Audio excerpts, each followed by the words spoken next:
évidemment, pour séduire, pour tromper, et d'ailleurs, il en tire un certain plaisir, narcissique, mais aussi sadique parfois.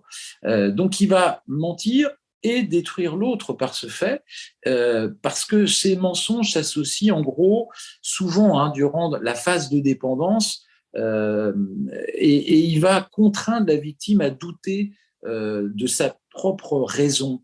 C'est-à-dire que, en gros, c'est comme s'il mettait en place une stratégie de par ses mensonges et je dirais, ses techniques de manipulation, cet effort pour rendre folle, en gros, sa victime, en insinuant tout un tas de choses, en la contraignant. Et la victime finit par douter d'elle-même et de ce qu'elle a entendu, de ce qu'elle a pu comprendre, interpréter.